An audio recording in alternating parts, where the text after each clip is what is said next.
Stewart Fararar practice witchcraft, and tonight they are open to question.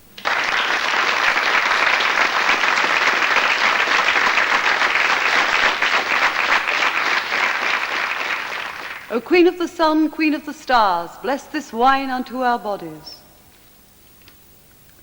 As the athame is to the male, so the cup is to the female, and conjoined they become one in truth.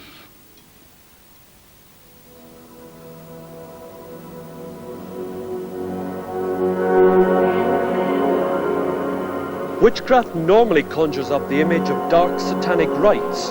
However, these modern witches claim that they are following an ancient religion believed by pagans and the Druids. They argue that the psychic power which they generate through spells and rituals is neither good nor evil. It is the witch's intention alone which determines whether the power is used for white or for black magic. But how much strength do the witch's spells really carry, if any at all? Is witchcraft an old religion or just another cult, or indeed just a big con? Janet and Stewart live in Ireland, where they hold regular covens and have together written several books on witchcraft. Janet and Stewart, you've brought along a variety of your implements for us here today. I wonder if we could perhaps start the programme with you as explaining to us just exactly what these various items do. Okay, let's start with the athame. This is the traditional witch's weapon. It is never used to draw blood, because there is no blood sacrifice whatsoever in witchcraft. It represents the male principle of creation. And along with this, which is the female principle of creation, if you like, it's the phallus and the womb. United together, it is the union of man and woman. So this is used for symbolic sex? It's one of the reasons it's used. The other is that we work in a portable church or temple, which we call a magic circle. There's nothing mysterious about a magic circle, and we use this to inscribe that circle, which is setting up our working place. Wonder, Stewart, could you perhaps then explain to us what the ram's horns are used for? Yes, well, this is my ritual crown, and Janet has one there. Hers is Luna. But this represents the principle of nature. You know, the people look at that and think, hello, he's wearing the devil's horns and so on. But the idea of the devil wearing horns is quite a new one. Throughout the Old Testament, horns are a sign of God-given power. And that's what they were a symbol of. In fact, there is a statue of Moses wearing horns somewhere in the Vatican.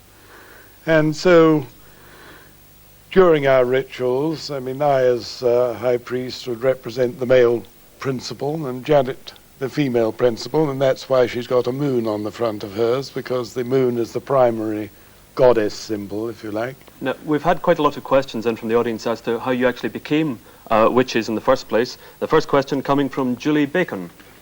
Were you recruited into witchcraft, or did you discover it for yourselves? Well, I came to it by doing exactly what John's doing now, by interviewing some witches. I was a journalist at the time, and I was sent along to interview some. And I became interested and took it from there. And Janet will tell you how she met them, and that is where we met, at that particular coven. Recruiting is something you don't find in witchcraft at all. It is totally alien to our religion. We don't go out seeking converts. If we had, I wouldn't be sitting here now, because I went along because a friend of mine was very interested. I grew up in a very, very strict Christian family, church every Sunday. My grandfather was an elder of the church, and my father was still alive. He still lives with us now and is still a practicing Christian. He had the attitude that if your friend's getting involved in this, keep an eye on her. There's something funny about this. So I went along to keep an eye on her. I was so impressed by what I saw, the way the people conducted themselves, their code of philosophy, their moral code, and their spiritual code, that I stayed and became a witch myself. Now, a lot of people want to know exactly what your powers are now that you are both witches, Scott Patterson especially. Although you claim not to be Satanists and are opposed to harmful magic, would you not say that the source of white and black magic is basically the same? Well, if you're going to say that God does it, then your answer would be yes, because quite honestly, the power that witches use is the power of God. Everybody can harness the power of God. Jesus himself said, go out and heal the sick. This power from God is the divine power of the universe. This is why when you join a coven, you are taught this very strict moral code. The first law of the craft is, and it harm nobody whatsoever, do what you will. Do you want to come back in? How can you say your religion is basically, am I right in saying you're saying that your religion is basically the same as Christianity and that your power is from God?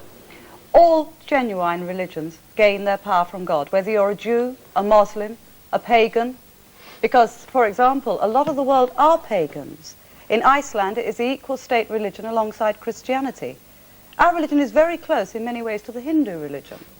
Christian Gurumurthy. Aleister Crowley was one of the earliest white witches, and he said, "Do No. what thou wilt." Aleister Do you Crowley agree with was not this? a witch. Let's get this right. Aleister Crowley was a ritual magician. He did not follow the path of the old religion at all. Well, he was called the Great Beast, and he lived by those, and he founded a lot of the... I know, he loved sending people up. He loved shocking people. And you cannot take him, certainly, as an example of witchcraft. In fact, the craft wouldn't have him. When he tried to become a witch, the craft said, "We're not having the likes of you." Yes. And you're quoted as having said that you worship the same creative being as Christians. There is only who- one creative Who being. is God, and yet God clearly declares on his word that he's totally opposed to witchcraft and casting of spells. Ah. I don't no, know, wait a where does he moment. say that? Let's get this quote right. He says it in Deuteronomy 18 and verse 10. Let no one be found among you who sacrifices his son or daughter in the fire, who practices divination or sorcery, interprets omens, engages in witchcraft or casts spells, or who is a medium or spiritist, or who consults the dead. Well, to begin with, certainly we would not do any sacrifices. Yeah, you said that, I believe except that. that one. Yes, we do practice divination, yes. I think at the time, quite honestly, that was the Hebrew priesthood not wanting any competition. And let's Quite face it, honestly. the Old Testament is one of the most beautiful pieces of Hebraic wisdom. Amongst the Hebrews, their own prophets and prophetesses practiced exactly that which is being condemned there. Divination. Think about that. They practiced divination. Prophesied. Yes. Prophecy is divination. Let's- It's exactly the same thing. Let's look at some of the other further powers that you claim to have. Paul Harkins. Have you ever cast a spell on someone you didn't like? No, this again is that old law of the craft, that you must never harm another human being, ever, under any circumstances. And it's not something you find witches doing. Yes. Do you not feel it dangerous that the power that you have, whether it be from God or from nature, is in the hands of human beings who can use it for selfish motives? So you can, the power of your muscles. You can ring someone and you can throttle somebody. But do you not feel it dangerous that the psychic power, whatever power you get from nature, is dangerous? It is dangerous if you misuse it. All the powers that God has given human being are dangerous if misused. Yes, Robert. Well, I was going to say, we've got a lot of suspicion here about the misuse of it. How would you allay these suspicions, and how, in effect, would you try and wipe out black magic? Well, wiping out black magic I'll come on to in a minute. But as far as allaying suspicion, it's something that is not easily done. But if somebody gave you a treasure, a beautiful, wonderful treasure, would you abuse that treasure? Would you despoil it? Because that is what your psychic power is. The majority of a witch's work is used for healing. The greatest reward any witch can have is to watch somebody who has been very, very ill begin to recover. And this is the proper use of psychic power. And the majority of the witch's work is exactly this. Yes.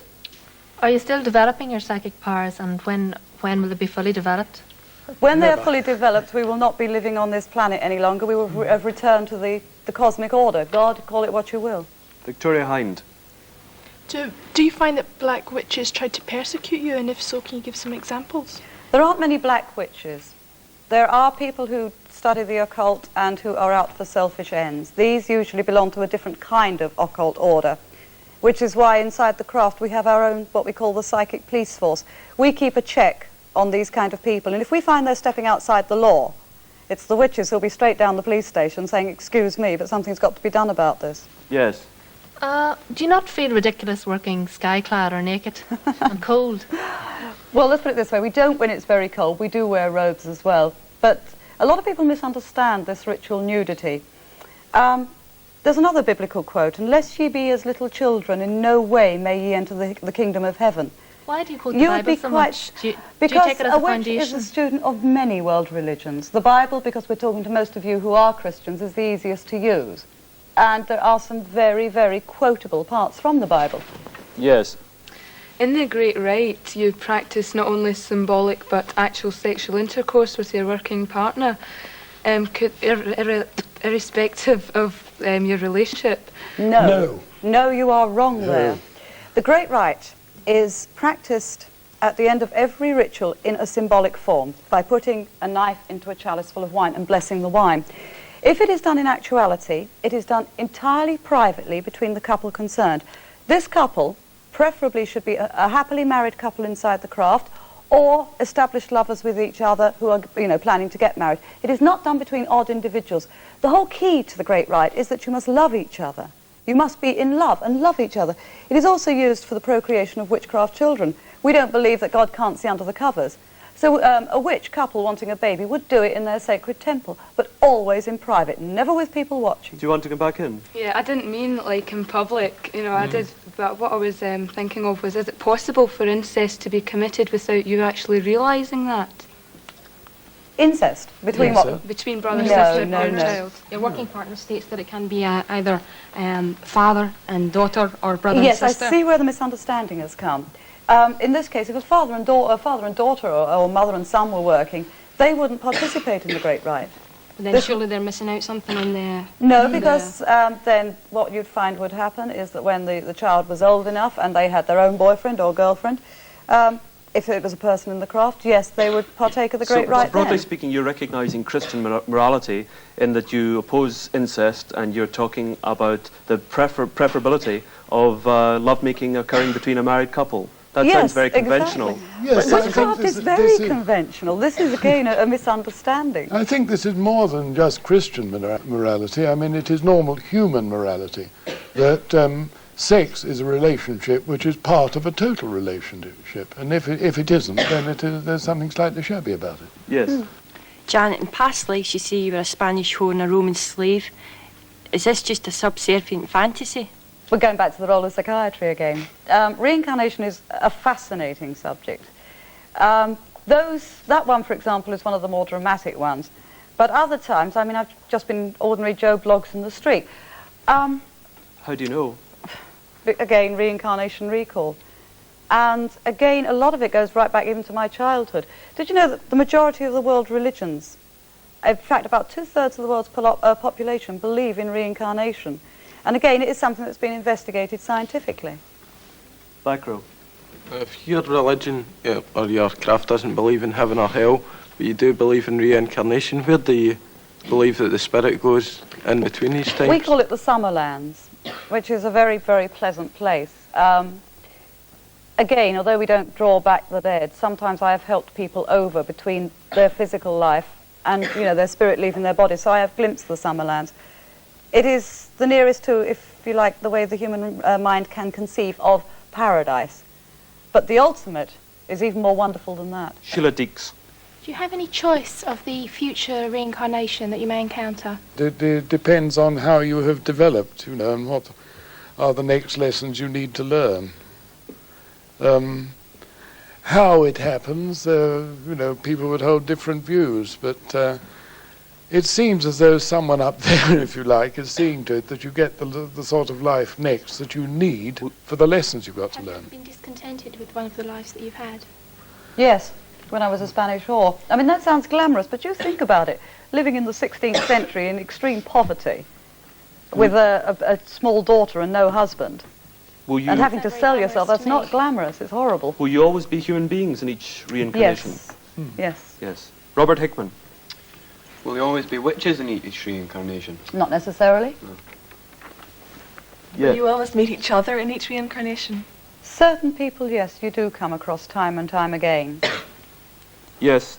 No. Yes. Do you want to come in? Yeah. You said that you may not always be witches, but will you always possess the powers that you talk about the astral plane? You say people don't understand. Well, that's true, because I don't really understand at all. But these psychic powers, will you always possess these, even if you don't come back as a witch? And one hopes that, if in one life you've made progress in developing them, then you are likely to be more psychically gifted in the next life, Yes.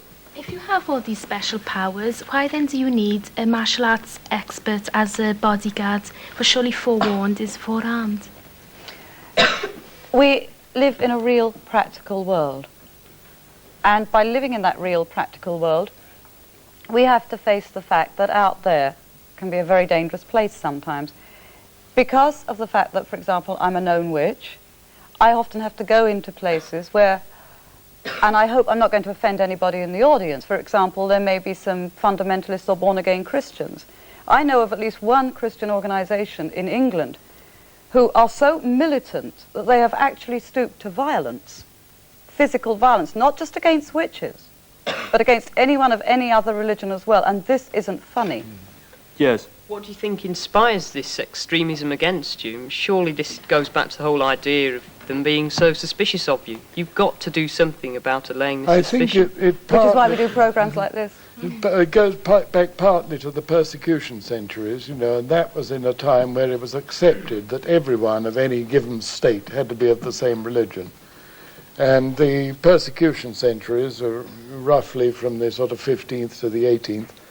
The church was determined to stamp out paganism and our kind of religion, if you like to put it that way. And so they branded it with all sorts of horrible propaganda, including the idea that we worship Satan and so on. And when the persecution died out, this sort of fairy tale image remained. And it hasn't just happened to us, has it? I mean, it happened to the Jewish people as well. Yeah. They suffered the same way. Victoria Hind. Do you find that people who live near you, your neighbours and so forth, act over-friendly towards you as if they're trying to keep on good terms? No, just ordinary average people living ordinary average lives. They don't overplay it one way or another. They're not scared of you? Not in the least. In fact, they pull our legs about it. Yes. But why do you use the term witch? I mean, you use enough other euphemisms. Surely witch, that word, arouses suspicion and fear in many people. I'll confess to you that there has been some discussion inside the craft about this, should we use this name. But the point is that this was the name which was used even before the persecution days, or its earlier equivalent, Wicca, Wicca, and it meant the wise people. And we feel that we should rehabilitate the image. Why be ashamed of it? And anyhow, it's too late now because the revival movement started 30 or 40 years ago and we're stuck with the name, and to withdraw from it now would be an apology. Yes. Can you do anything to destroy the stereotypes which are held in society about witches, like the good witch of the north or the wicked witch of the west? Oh, I think they're lovely. Everyone has these archetypes in the back of their mind, and over the years, it's changing so fast. I think by the year 2000, considering the growth of the craft throughout the world, even over the last 50 years, it's going to be much more a household word. I can almost say with a definite certainty that even out of this audience, at least one person, by the time they are 30 years old, will be studying the magical arts in one form or another. In fact, you probably all know a pagan or a witch somewhere or a magician who lives quite close to you and you would never even guess what they are. Yes, the back row in blue. Would you identify your religion today with the Canaanite worship of Baal and Ashtaroth from biblical times? Again, you're talking of names like Baal, Ashtaroth, etc. These are just names. Well, this is two of the male and female principles that you've been speaking again, of. Baal, remember, just meant Lord. To the Hebrews, the word Baal meant Lord. It was a name, a title. You mustn't forget that in the Hebrew religion, God the Father, in other words, Jehovah, had many, many names. And these names meant something very special to the Hebrews. And amongst his names, Baal actually was one of them. He wasn't a different god, he was exactly the same person. I would disagree because... Have you studied Hebrewism, the Hebraic religion? I wouldn't claim to be a historical expert, but for the sake of argument, a contest between Elijah and the 450 priests of Baal, they all seem to be in direct opposition, but now it seems to be a softer message coming across for media consumption that it's one and the same creative being. I couldn't accept that. I think we want to avoid getting too bogged down in Old Testament philosophy. A lot of the questions we've been getting in, however, are a bit cynical. One from Kristen Gurumurthy. Mr. Farrar, in your role as a dramatist, you obviously had to have a very vivid imagination. Do you not think it's possible that this vivid imagination's just run away with you to the extent that you believe you're a witch now? I do. Any wise witch will be very careful about this. You try to use imagination constructively if you want to achieve an end. What people generally call spells, which are trying to bring about a given result psychically, is a combination of imagination and willpower. Visualizing what you want and so on, and then applying a willpower to it. But you have to lead. In fact, in my coven, I've got the reputation of being the yes but man, of always saying, no, this can be explained on such and such grounds. You do have to be very careful not to let your imagination run away with you. You always have to be looking under the carpet to see if there's a different explanation. Do you want to come back in? I was just going to say one thing to you on that also. When you look at the kind of professions that witches come from, they don't come from over-imaginative professions. All right, Stewart's a writer. Doctors, scientists, marine biologists, the computer, people involved in computer work, it's unbelievable, isn't it? Yeah. Do you want to come back? Many people would just say that you were mad and that you couldn't earn a living with a decent job, so you're just exploiting people by making them clutch onto things that they can't make. So why don't you disprove us all now by just conducting a spell here in the studio for everybody to see instead of keeping it secret within This yourselves? is a thing that people are always asking, instant magic, doing sort of conjuring in public. It doesn't work that way. If you want to produce an effect, it requires concentration. It requires a certain amount of quiet to get your thoughts in order. It may require working in a group. But anyone who produces instant magic in front of an audience to demand, I would be very suspicious of, and I would look for the aces up his sleeve. Well, that's a very convenient answer, isn't it, really? It is the true answer. In other words, it will always be impossible for you to reach a mass audience by proving to them once and for all that you aren't frauds, but are genuinely able to conduct magic. If I wanted to convince our friend here, the way to do it would be to sit down in our home and go through our coven records for the 17 years we've been working and saying, that's what we did then, that one worked, and this is how it worked, and you can go and answer, that one didn't work, and so on. And we would say, not that it's successful all the time, but statistically that our successes are very, very far above chance. Yes. So we would claim. Yes. What is the most amazing thing you've ever done? The most amazing thing? I think our friend Mara. Yes. You may have seen in the newspapers that a few years ago, in October, there was a massacre of seal pups on Inishkay Islands off the northwest coast of Ireland. And it was done by local fishermen who claimed that they were ruining their nets. There was a big public outcry in Ireland, and a lot of volunteers the next pupping season went and camped there to try to make sure it didn't happen again. We would have liked to join in, but we couldn't. And so we tried to work a spell. We tried to set up, as a coven, a thought form to protect these seal pups. We called her Mara, which means of the sea in Gaelic, as they say over there in Gaelic. And Janet painted a picture of us. We all had her in our minds. And we put all the power we could into that. We were talking a few months later, after the pupping season, to a couple of volunteers who'd been out there. They didn't know what we'd done. And they were saying how they were delivering supplies to the volunteers in very, very bad weather, and they wanted to go ashore. And they saw a woman waving them off from where they were going to land, urgently. And so they went a little further and landed safely. And they were told there could not have been a woman there anyway. It was just impossible.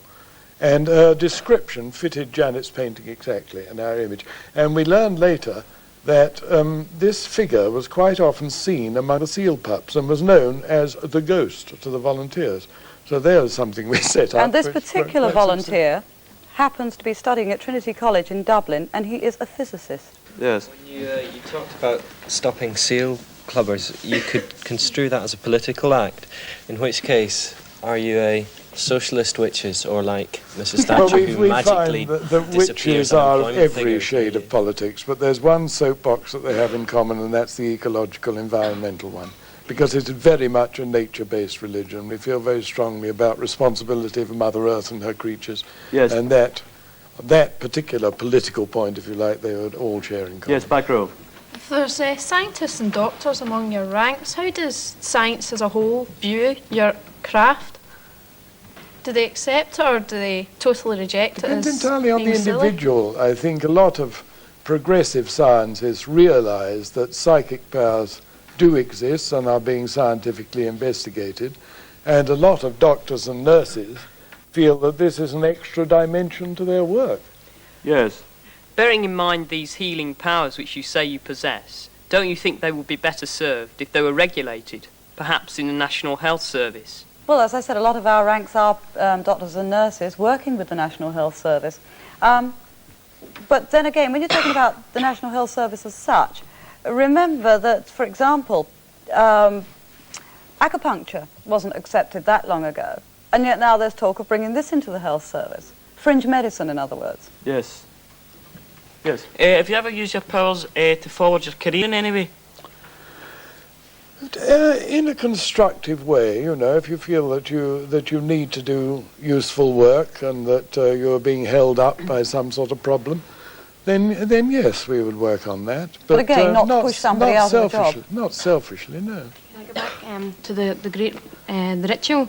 In it says that the High Priestess declares that, you know, she declares worship unto herself. No. Well, the words No. that we read in the Can we wait and get Life the end and of the Times. question and then go back? It was quoted in the Life and Times of a Modern Witch, the book that both of you wrote. They give you a interpretation of what the High Priestess would say, what the High Priest would say, Yes, and then again yes. what the High Priest, and what the High Priestess was indeed saying was, adore me, oh come and worship me. No, you're wrong.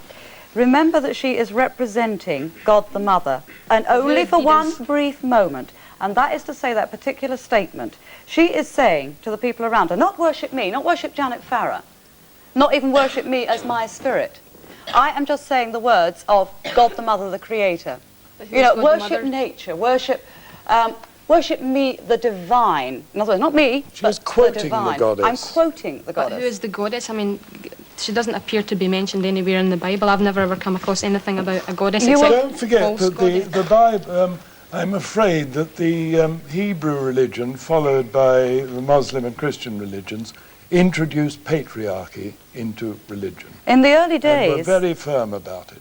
in the early days, she existed alongside God the Father. Do you have proof of that? Ask archaeologists, when they started delving into the Great Temple at Jerusalem, they found then, and remember that today in the Jewish church you are not allowed statues, they found then statues of God the Father, Jehovah, and his consort, his bride and wife. Yes.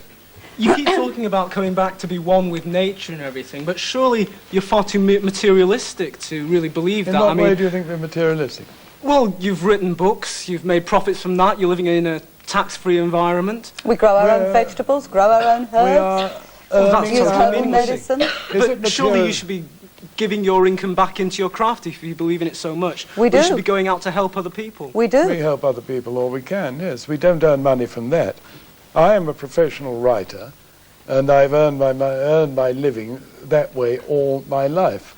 17 years ago I came across a subject that interested me particularly, so I've concentrated on writing about that. Yes. All jobs that you have quoted today, they all seem to be high-pressure jobs. Would you not agree that their practicing of witchcraft is a hobby or a form of escapism? No, it's not. Being a witch is bloody hard work, to be honest. And I mean, I've used the high-pressure jobs then? Well, we've had everybody in our coven, from building site labourers down to grandmas, down to shop assistants. You name it, we've had it. Are the number of witches actually involved in witchcraft, involved in the covens, increasing?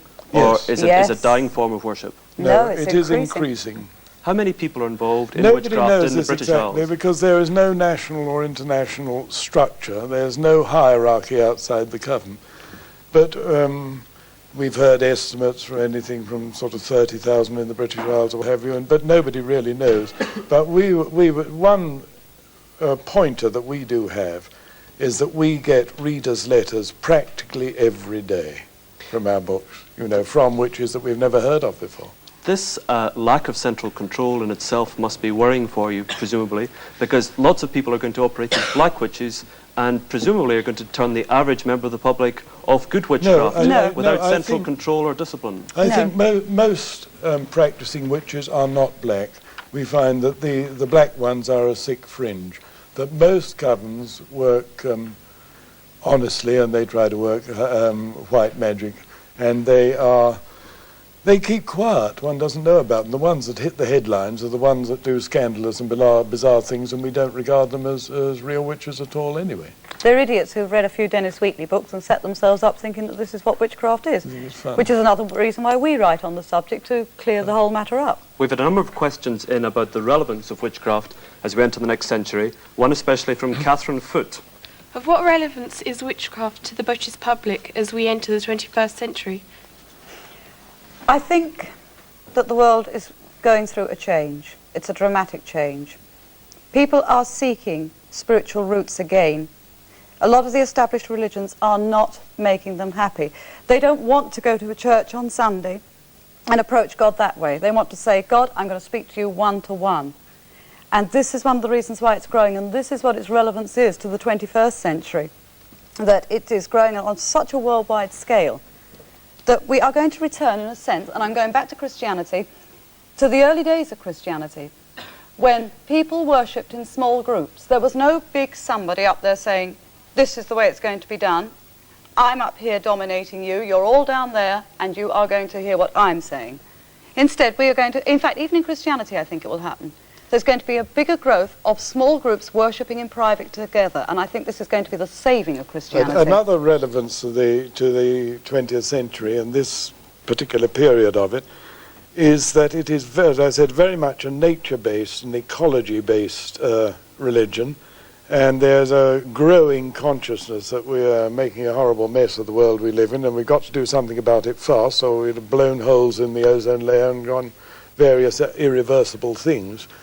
And this is another reason why it's very relevant. Now, this Saturday night, children all across the country are going to be celebrating Halloween. I wonder if we could ask you what you're going to be doing on Halloween night. Okay, Stewart. Well, we have a cycle of being nature-based. You know, we have a cycle of 8 festivals or 8 Sabbats which celebrate the natural cycle of the year.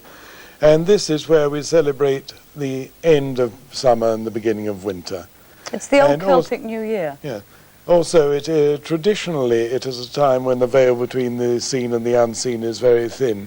And this is about the only time when we will ritually invite dead friends to join us if they wish to. Basically, and we will have a a period of silence while we wait to see what happens. And we've So had on Halloween, you literally will call back the dead? No, we don't call them back. You invite back the dead on Halloween's night? We have a period of silence to allow them to be, their presence, their essence to be with us.